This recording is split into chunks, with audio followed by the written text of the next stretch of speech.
नमस्कार साथियों, आपका स्वागत है जय बजरंग इंस्टीट्यूट पर। जैसा कि आपने देखा था, हमारी हिस्ट्री की क्लासेस चल रही थी जिनमें हमने हुमायूं तक हम पहुंच गए थे। आज हम चर्चा करने वाले हैं अकबर की, जो उसका पुत्र है। तो अकबर की थोड़ी स्टोरी डालने से पहले आपको क्या डालना पड़ेगा, यहाँ पर आप डाल लीजिए अकबर। यहाँ पर आप क्या डालेंगे, अकबर। और अकबर का शासनकाल क्या रहेगा तुम्हारा, अकबर का शासनकाल रहेगा तुम्हारा 1556 से लेकर 1605 ईस्वी तक। कब तक रहेगा, 1605 ईस्वी तक ये शासनकाल रहेगा। तो अकबर के बारे में जैसा कि मैंने बताया था, थोड़ा रिकॉल कर देता हूँ कि अकबर का नाम क्या है पूरा। तो अकबर का पूरा नाम है जलालुद्दीन मोहम्मद अकबर है। मूल नाम की यदि बात करें तो जलाल खां इसका मूल नाम है। और इसके यदि पिता की बात करें तो हुमायूं इसके पिता हैं। और इसके जन्म की बात करें तो अमरकोट के राजा बीरसाल के महल में, अमरकोट के राजा कौन थे, अमरकोट के राजा बीरसाल के महल में हमीदा बानो के गर्भ से, जो इनकी माता है, 15 अक्टूबर 1542 को इनका जन्म हुआ था। इनकी धाय माँ की बात करें तो बाबर की पत्नी है कौन, महामंगा, ये इनकी धाय माँ है। और उपाधि की बात करें तो शाह अकबर, इसने गाजी की उपाधि धारण की। कौन सी उपाधि धारण की, बादशाह गाजी की उपाधि इसने धारण की। इसके बाद बात कर लेते हैं क्या इसके संरक्षक के बारे में। तो संरक्षक इसका कौन था, तो संरक्षक इसके कौन थे, बैरम खां थे। और बैरम खां का जन्म 1501 में हुआ था। तुर्कमेनिस्तान से आए थे, करायकुल प्रजाति के थे। और बैरम खां की पत्नी कौन थी, सलीमा बेगम थी। और सलीमा बेगम थी। इसके बाद जब क्या होता है, अकबर जब अपना शासन कर लेता है, सब जगह अपने अभियान कर लेता है, तो वह बैरम खां के समक्ष एक प्रस्ताव रखता है। बैरम खां से बोलता है या तो तुम तीर्थ यात्रा की कर पर चले जाओ, या फिर तुम सैन्य विभाग के प्रमुख बन जाओ। तो ऐसा ही मतलब प्रस्ताव रखता है। और लास्ट में क्या होता है, बैरम खां की हत्या मुबारक खां पठान के हाथों से ये करवा देता है। और उसकी पत्नी जो सलीमा बेगम रहती है, उससे ये क्या कर लेता है, शादी कर लेता है। और बैरम खां का पुत्र कौन रहता है, अब्दुल रहीम खान खाना। ठीक है, अब अकबर की हम बात कर लें और बारे में। तो अकबर क्या रहता है, 1556 में ये अपना राज्यभिषेक कराता है। कहां पर कराता है, पंजाब के कलानौर में ये अपना राज्यभिषेक कराता है। मात्र 14 वर्ष की उम्र में ये अपना राज्यभिषेक करा लेता है। 1556 में क्या रहता है, 1554 से लेके 1562 तक कहां पर रहता है, ये हरमदल में रहता है। यानी कि इसे पर्दा शासन या पेटीकोट शासन भी इसको कहते हैं। जहां से इसको 1562 में इसको मुक्ति मिल जाती है। और क्या होता है, मुक्ति मिलने के बाद क्या करता है, ये मुक्ति मिलने के बाद पहले तो सबसे पहले ये क्या करता है, 1562 में तुम्हारा दास प्रथा का अंत कर देता है। ठीक है, और अकबर निरक्षर था, नक्कारा बजाता था। और इसके शासनकाल को क्या कहा जाता था, साहित्य का स्वर्ण युग कहा जाता था। 1563 की यदि हम बात करें तो 1563 ईस्वी में इसने क्या किया था, 1563 ईस्वी में इसने तीर्थ यात्रा कर को समाप्त कर दिया था। 1564 में इसने जजिया कर को भी समाप्त किया। लेकिन 1679 में औरंगजेब ने जजिया कर को पुनः वसूलना प्रारंभ कर दिया था। इसके बाद बात कर लेते हैं हम तुम्हारा, इसने क्या किया था, 1564 में तीर्थ यात्रा कर समाप्त की, जजिया कर समाप्त कर दिया। और उसके बाद हम बात कर लेते हैं तुम्हारा 1575 में। 1575 में क्या करता है, 1575 में यह इबादत खाने का निर्माण करता है। इबादत खाना क्या था, तो इबादत खाना तुम्हारा एक धर्म संसद थी जिसमें शुरुआत में इस्लाम धर्म पर चर्चा हुआ करती थी। इसके बाद 1578 में यह इबादत खाने को पुनः खोल देता है सभी धर्मों के लिए। और 1571 में क्या करता है, यह फतेहपुर सीकरी को अपनी राजधानी बनाता है। और ये कब बनाता है, गुजरात अभियान के दौरान। गुजरात अभियान में क्या होता है, मुजफ्फर शाह तृतीय के साथ में ये युद्ध करता है।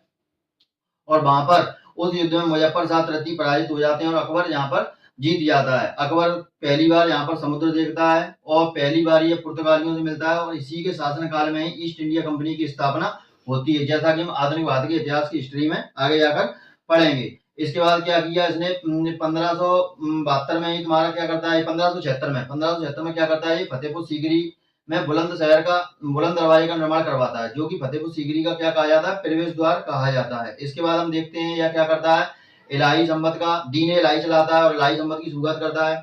दीन इलाही स्वीकार करने वाला पहला एकमात्र हिंदू कौन था, महेश दास था। महेश दास कौन था, बीरबल का ही पुराना नाम है महेश दास। जैसे क्वेश्चन आया था कि महेश दास किसका नाम है, तो बीरबल का था। और एकमात्र हिंदू था जिसने दीन इलाही स्वीकार किया। 1583 में क्या करता है, ये इलाही संबत की शुरुआत कर देता है। और तुम्हारा आगे जाकर देखते हैं इसके शासनकाल में दो व्यक्ति आते हैं। एक आता है रॉकफेल, जो कि महारानी एलिजाबेथ का पत्र लेकर आता है इसके शासनकाल में। और यह फतेहपुर सीकरी की तुलना किससे करता है, लंदन से करता है। कहता है तुम्हारा फतेहपुर सीकरी एकदम लंदन जैसा दिखता है। फादर एंथोनी भी इसी के समय में आते हैं। और यदि इसके अभियानों की हम बात करें तो इसके अभियानों में हम अभियानों का क्रम देखेंगे लास्ट में। मतलब पहले इसके क्या ये सुधार थे, सुधार के बारे में हमने देख लिया। इसके अभियानों के बारे में अगर हम देखें तो अभियान इसके कौन कौन से होते हैं, इसका मालवा का अभियान होता है। पानीपत का द्वितीय युद्ध भी इसी के समय में होता है। 1556 में पानीपत का द्वितीय युद्ध किस किस के बीच में होता है, हेमचंद विक्रमादित्य हेमू और वर्सेज में कौन रहता है, अकबर। और अकबर की तरफ से युद्ध कौन करता है, तो अकबर की तरफ से बैरम खां और खान जमान इसके संरक्षक जो होते हैं ये युद्ध करते हैं। इसके बाद देखते हैं हम 1556 के बाद 6 साल बाद हम देखते हैं 6 साल बाद तुम्हारा मालवा का अभियान होता है 1562 ईस्वी में। यहाँ पर आदम खां इसका नेतृत्व कर रहे होते हैं। और फिर 2 साल बाद फिर इसका एक अभियान और होता है, 2 साल बाद गोंडवाना रियासत का अभियान होता है जहां पर दुर्गावती नेतृत्व कर रही होती हैं। इसके बाद 12 साल बाद हम देखते हैं हल्दी घाटी का युद्ध होता है। किस किस के बीच में होता है, महाराणा प्रताप के बीच में और अकबर के बीच में युद्ध होता है। महाराणा प्रताप की तरफ से जो सेना का नेतृत्व कर रहा होता है वह राणा पूजा सेना का नेतृत्व कर रहे होते हैं। इनके पास भीली सेना होती है। इस युद्ध पद्धति में गौरेला युद्ध पद्धति का प्रयोग किया जाता है। और अकबर की तरफ से तुम्हारा कौन, आमेर के शासक होते हैं मान सिंह, वह इस युद्ध का नेतृत्व कर रहे होते हैं। इसे अकबर की काली विजय कहा जाता है। इसके बाद अकबर के अंतिम अभियान की बात करें तो 1601 ईस्वी में तुम्हारा 25 साल बाद, हल्दी घाटी के 25 साल बाद एक अंतिम अभियान होता है आसीरगढ़ का। आसीरगढ़ का अभियान होता है कौन सा, 1601 ईस्वी में। ये अकबर का अंतिम अभियान रहता है। तो यहाँ पर क्या हो जाते हैं, अकबर के अभियान खत्म हो जाते हैं। इसके बाद तुम्हारा आते हैं अकबर के 9 रत्न, तो उनके बारे में चर्चा करेंगे। पहले जितने पॉइंट हमने बताए उनको हम कवर कर लेते हैं और लिख लेते हैं साथ में, ठीक है। तो यहाँ पर आपको क्या डालना है, अकबर और शासनकाल डाल लेना है। अब यहाँ पर अपन पॉइंट लिखना स्टार्ट करते हैं। तो यहाँ पर अपन लिखेंगे पूरा नाम। क्या लिखेंगे, पहले अपन पूरा नाम। तो पूरा नाम क्या है, जलालुद्दीन मोहम्मद अकबर। जलालुद्दीन मोहम्मद अकबर इसका पूरा नाम है, ठीक है। इसके बाद मूल नाम की अगर हम बात करें तो मूल नाम क्या हो जाएगा, मूल नाम है इनका जलाल खां। इनको जलाल खां कहकर भी पुकारा जाता था। तो मूल नाम क्या हो जाएगा इनका, जलाल खां इनका मूल नाम हो जाएगा। इसके बाद हम बात कर लें जन्म इनका और पिता। पहले पिता लिख लेते हैं, इनके पिता कौन है, तो पिता है इनके हुमायूं। पिता कौन है, हुमायूं। और माता कौन है इनकी, माता है इनकी कौन, हमीदा बानो बेगम। हमीदा बानो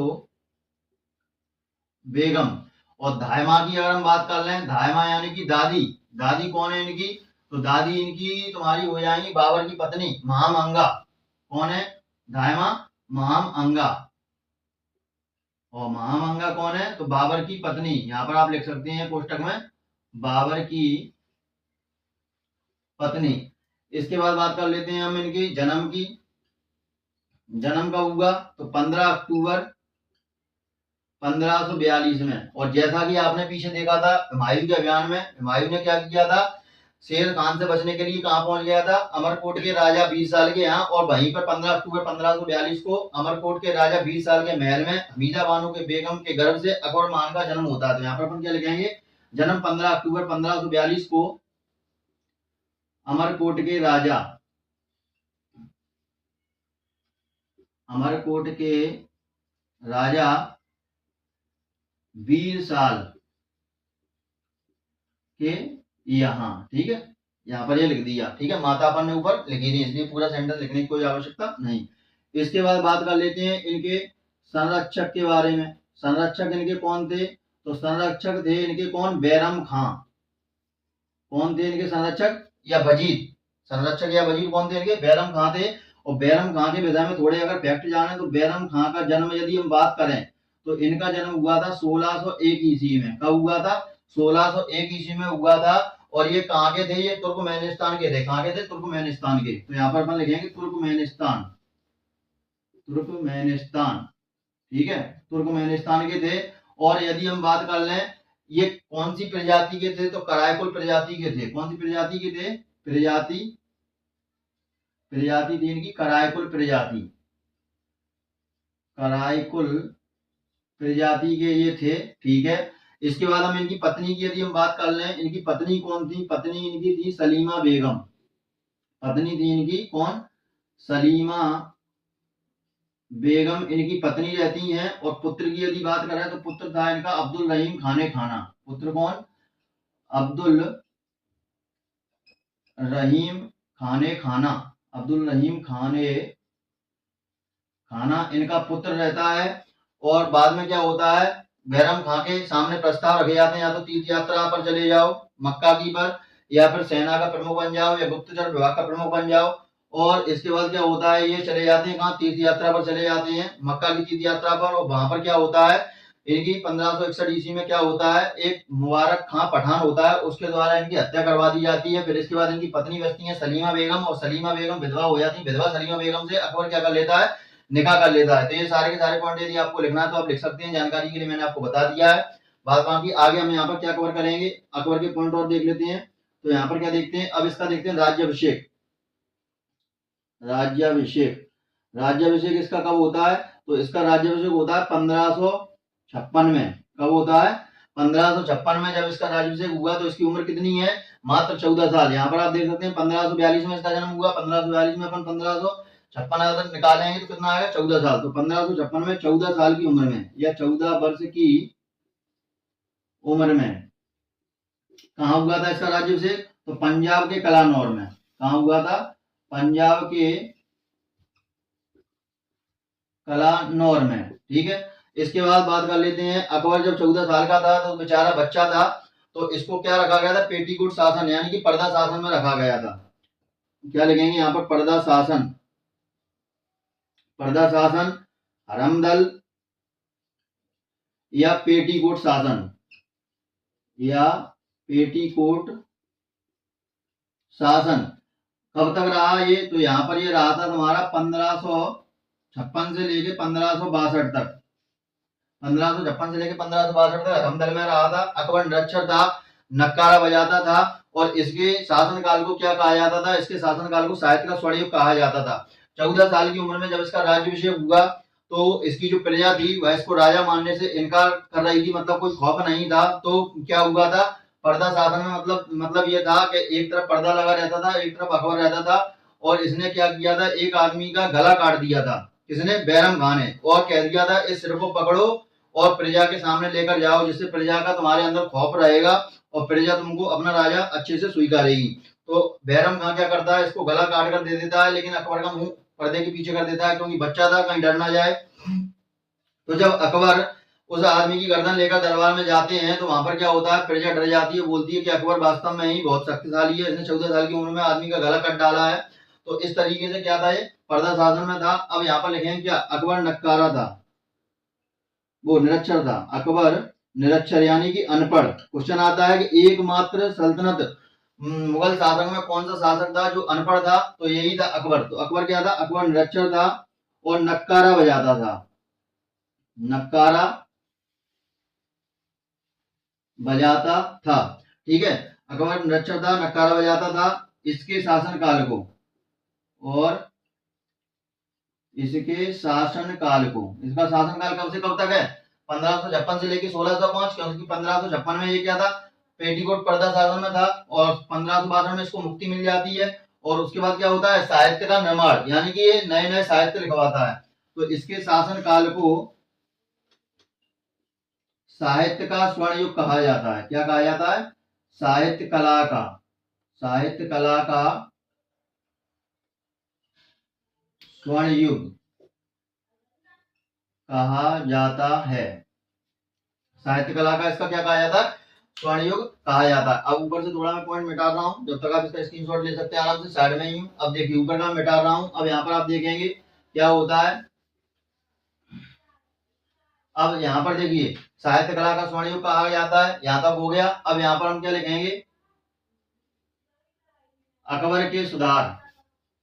अकबर ने क्या सुधार किया, अकबर के सुधार। तो यहाँ पर एक कंफ्यूजन पॉइंट में आप साथ में लिख सकते हैं कि अकबर दिल्ली का समाज, दिल्ली सल्तनत का क्या कहा जाता था, समाज सुधारक कहा जाता था। ऐसे ही तुगलक वंश में दिल्ली सल्तनत का समाज सुधारक किसको कहा जाता है, या छोटा अकबर के नाम से कौन मशहूर है, तो फिरोज शाह तुगलक मशहूर है। ठीक है, तो आप कंफ्यूजन पॉइंट में साथ में अपने नोट्स में लिख सकते हैं। आगे अपन तुगलक वंश में इसकी चर्चा करेंगे।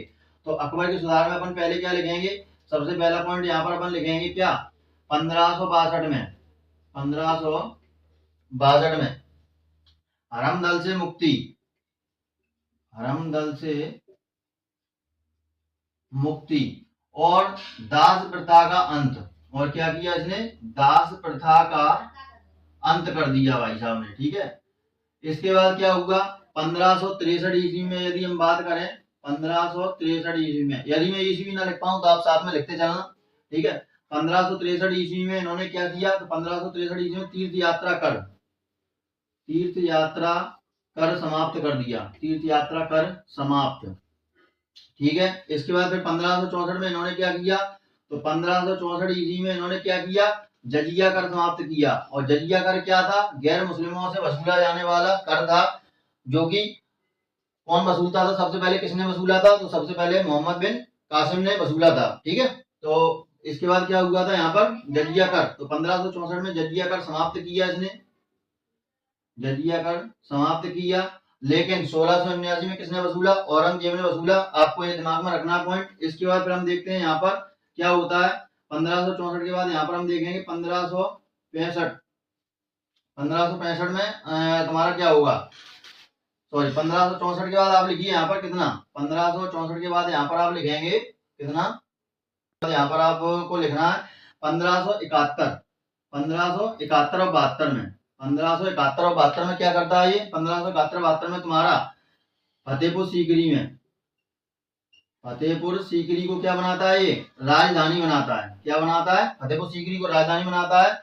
और यहाँ पर तुम्हारा 1578 में, 1578 में क्या करता है ये, तुम्हारा इबादत खाने का निर्माण करता है। 75 में, सॉरी 1575 में क्या करता है, इबादत खाने का निर्माण। और इबादत खाना क्या था तुम्हारा, तो इबादत खाना तुम्हारा एक धर्म संसद हुआ करती थी, जिसमें शुरुआत में इस्लाम धर्म पर चर्चा हुआ करती थी। लेकिन बाद में क्या हुआ था, 1578 में, 1578 में इबादत खाना, 1578 में इबादत खाना सभी धर्मों के लिए खोला गया, सभी धर्मों के लिए खोला गया। ठीक है, अब यहाँ पर एक चीज और है तुम्हारा यहाँ पर पॉइंट करना, जो फतेहपुर सीकरी इसने राजधानी बनाई थी, फतेहपुर सीकरी राजधानी इसने जो बनाई थी, कब बनाई थी, गुजरात अभियान के दौरान बनाई थी। कब बनाई थी, गुजरात अभियान के दौरान। और गुजरात अभियान क्या था, तो मुजफ्फर शाह तृतीय थे, जिनसे इसने युद्ध किया, उनको इसने पराजित कर दिया था। और उसके बाद इसने क्या किया था, फतेहपुर सीकरी को इसने राजधानी बना दिया था। पहली बार इसने, अकबर ने समुद्र को देखा था कि समुद्र कैसा होता है, पहली बार इसकी पुर्तगालियों से मुलाकात हुई थी। और इसी के समय हमारा ईस्ट इंडिया कंपनी का क्या हो जाता है, गठन हो जाता है। इसके बाद 1576 अगर हम ईस्वी की बात करें, 1576 ईस्वी में, तो 1576 ईस्वी में क्या किया था, तो 1576 ईस्वी में इसने बुलंद दरवाजे का निर्माण किया, बुलंद दरवाजा बनवाया। क्या बनवाया, बुलंद दरवाजा बनवाया। और बुलंद दरवाजा क्या है, तो बुलंद दरवाजा तुम्हारा जो फतेहपुर सीकरी है उसका क्या कहा जाता है, प्रवेश द्वार कहा जाता है। क्या कहा जाता है, प्रवेश द्वार। प्रवेश द्वार किसका कहा जाता है, तुम्हारा फतेहपुर सीकरी का प्रवेश द्वार कहा जाता है। इसके बाद तुम्हारा देख लेते हैं हम यहाँ पर 1583 में, 1582 में, सॉरी 1582 में क्या होता है, 1582 में ये दीन ए इलाही चलाता है। क्या चलाता है, दीन ए इलाही। और दीन ए इलाही क्या होता है, मुस्लिम धर्म स्वीकार करने वाला, दीन ए इलाही चलाया।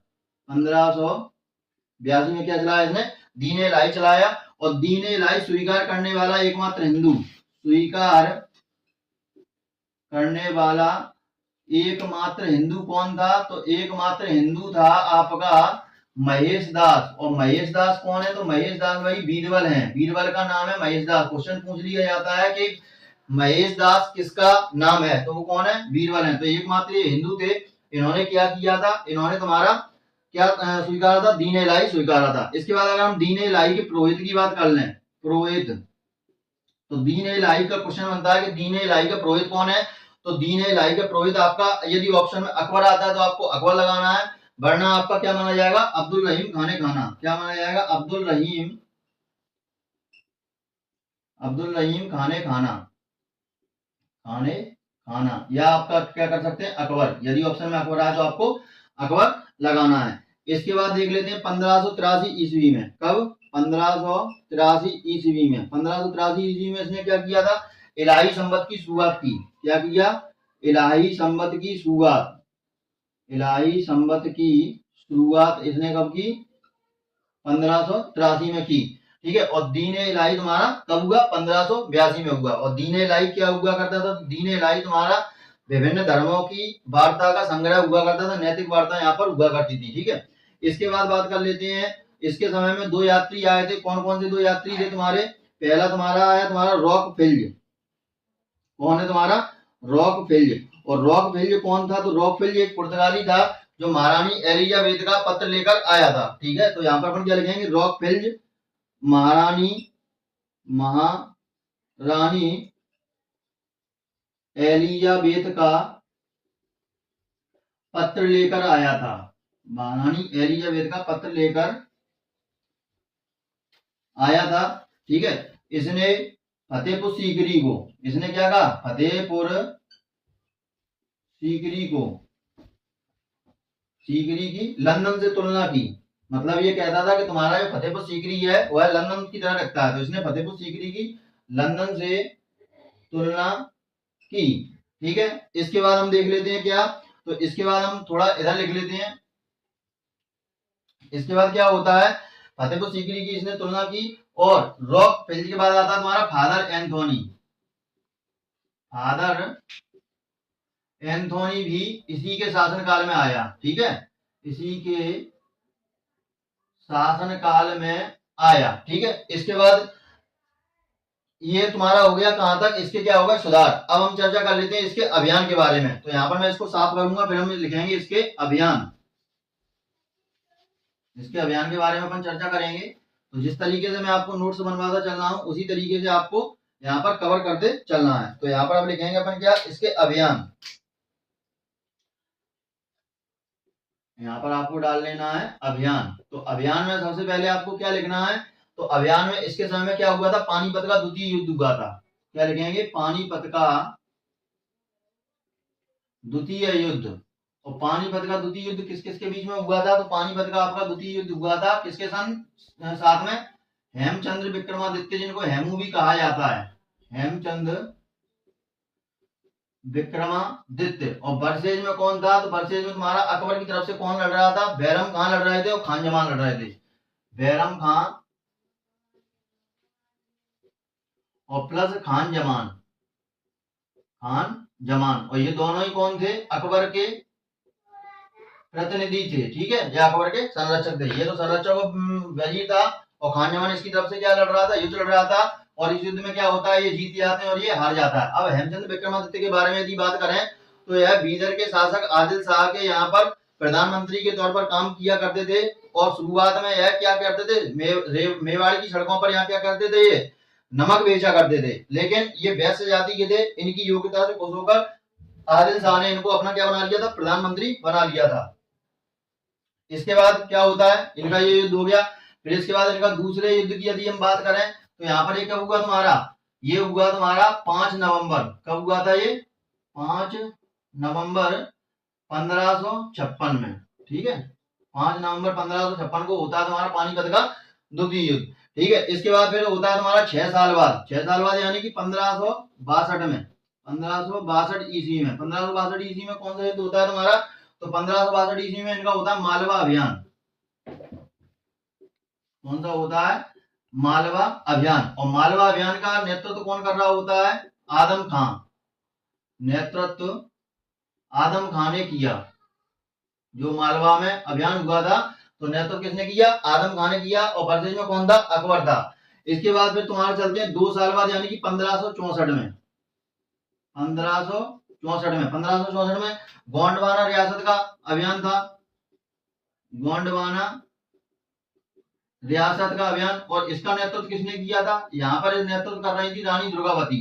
कौन कर रही थी, तुम्हारी रानी दुर्गावती यहाँ पर नेतृत्व कर रही थी। इसके बाद हम देख लेते हैं इनके चौथे अभियान के बारे में बात कर लेते हैं। तो चौथा अभियान इनका होता है कितने साल बाद, 12 साल बाद। पहला हुआ कितने साल बाद, 6 साल बाद, दूसरा 2 साल बाद, अब अगला होगा 12 साल बाद। 12 साल बाद यानी कि 1576 ईस्वी में। और 1576 ईस्वी में कौन सा युद्ध हुआ था, तो हल्दी घाटी का युद्ध हुआ था। हल्दी घाटी का युद्ध किस किस के बीच में हुआ था, तो महाराणा प्रताप थे इधर, और महाराणा प्रताप के साथ भीली सेना थी। वो भीली सेना का नेतृत्व राणा पूंजा ने किया था। और इस युद्ध पद्धति में गौरेला युद्ध पद्धति का उपयोग किया गया था। और इधर अकबर की तरफ से कौन था, तो अकबर की तरफ से आमेर के शासक कौन थे, मान सिंह थे। ठीक है, तो यहाँ पर अपन क्या लिखेंगे, 1576 में हल्दी घाटी का युद्ध, हल्दी घाटी का युद्ध किस किस के बीच में हुआ था, तो यहाँ पर अपन लिखेंगे महाराणा प्रताप, और वर्सेज में कौन था तुम्हारा, अकबर। अब अकबर की तरफ से नेतृत्व किसने किया था, तो अकबर की तरफ से अगर हम नेतृत्व की बात करें तो अकबर की तरफ से नेतृत्व किसने किया, आमेर के शासक मानसिंह, कौन थे? राजा मानसिंह, इन्होंने नेतृत्व किया था। और महाराणा प्रताप की तरफ से किसने नेतृत्व किया था? तो आदिवासी भीली सेना थी इनके संपर्क में, आदिवासी भीली सेना। और इसका नेतृत्व किसने किया था? तो राजा राणा पूजा ने। किसने किया था?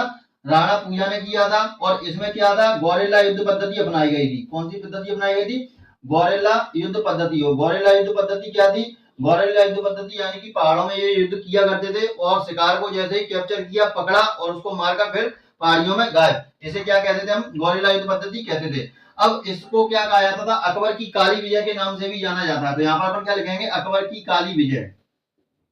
अकबर की काली विजय। क्वेश्चन बनता है कि अकबर की काली विजय किस अभियान को कहा जाता है? तो हल्दी घाटी के युद्ध को ही अकबर की काली विजय के नाम से जाना जाता है। तो यहाँ पर इसके बाद बात कर लेते हैं हम अकबर के अंतिम अभियान की। तो अकबर का अंतिम अभियान 1601 ईस्वी में, 1601 ईस्वी में कहाँ हुआ था? आसीरगढ़ में हुआ था। कहाँ हुआ था तुम्हारा?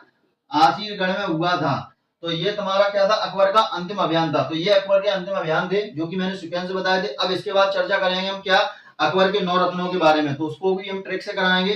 तो अगले वीडियो में हम सिर्फ अकबर के 9 रत्नों के बारे में चर्चा करेंगे। तो उम्मीद करता हूं आपको ये अकबर पसंद आया होगा। इसके बाद हम आगे के शासनकाल के बारे में भी चर्चा करेंगे। तो उम्मीद करता हूं आपको ये वीडियो पसंद आया। तो लाइक कीजिए, शेयर कीजिए, कमेंट कीजिए और चैनल को सब्सक्राइब कीजिए। मिलते हैं अगले वीडियो में। तब तक के लिए जय हिंद, जय भारत।